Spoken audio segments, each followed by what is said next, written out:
You mentioned that this isn't just you like pulling these stories out of your bum and making them up to sell a product. There's an enormous amount of research on red light therapy, right? Sometimes it's called low laser light therapy or photobiomodulation, but there's hundreds of reviewed studies looking at wide-ranging benefits. So when anything starts to emerge and get trendy, and there's so much application for such a wide array of problems, and it could be the solution to that.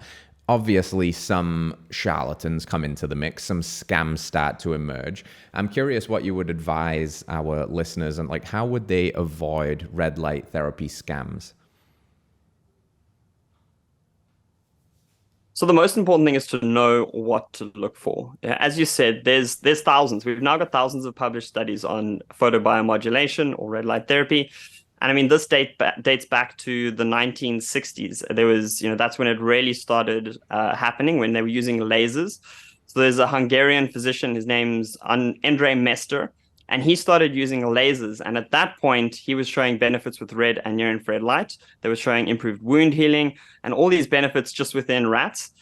And it didn't really kick off for about 40, 45 years because it was so expensive. So lasers, if you wanted to use a laser at home, you're going to spend thousands of dollars on a device in order to get a laser that's going to target one little small point.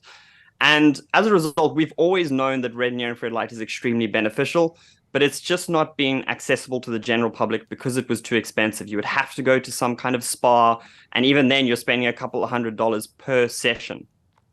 Now, what happened it was in the 1990s, is NASA started using LED lights instead of lasers because they found that the astronauts their health was deteriorating because they weren't getting proper light exposure.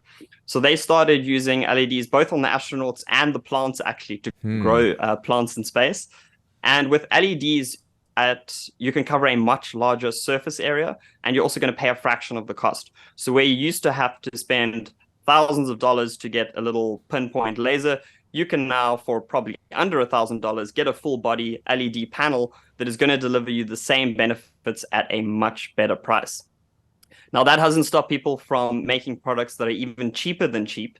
And one of the biggest problems is that a lot of red light therapy companies will just lean into the scientific studies. So they will only reference scientific studies and show these benefits, and then they will sell a product that is absolutely nothing like the ones that's used in the scientific studies.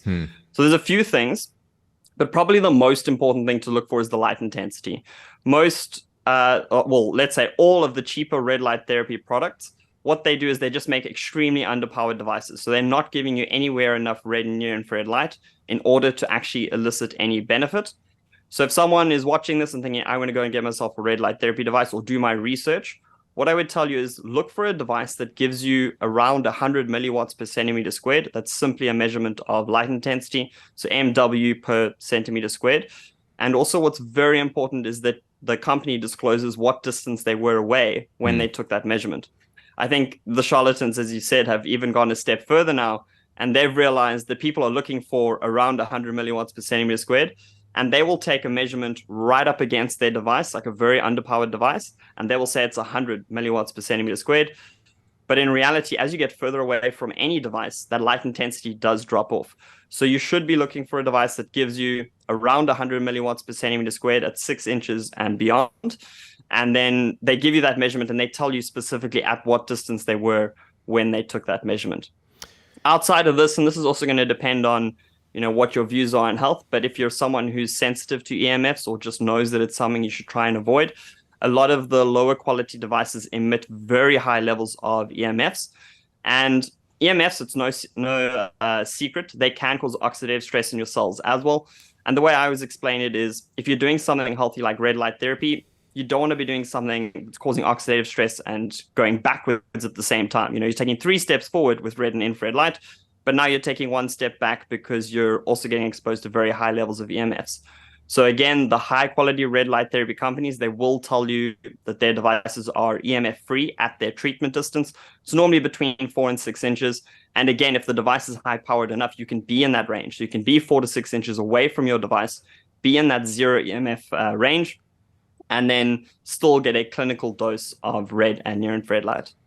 Yeah, wonderful. I'm glad you mentioned the EMF point. That was one of the key selling points when I was looking for a device a few years ago, and I found mitochondria, that you were testing at distances that were actually realistic, because people aren't going to be lying down on these things.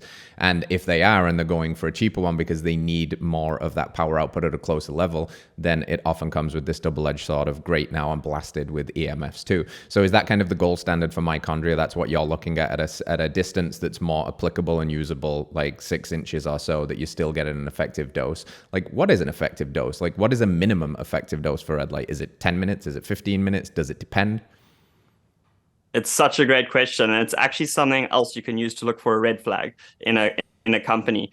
So as soon as you look into the research, you can see that different benefits have different protocols or different light doses.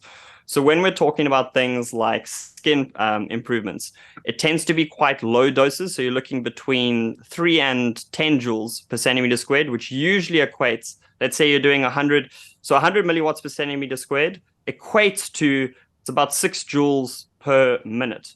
So you could probably do that in 2 minutes, literally, with a high quality device that would give you skin improvements.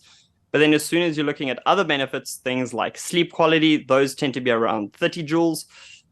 Things like joint pain, those are also around 50 joules. So it can literally be anywhere, Steve, between 3 and 60 joules per centimeter squared, which tends to mean somewhere between 2 and 10 minutes if you're using a high quality device that is giving you around 100 milliwatts per centimeter squared.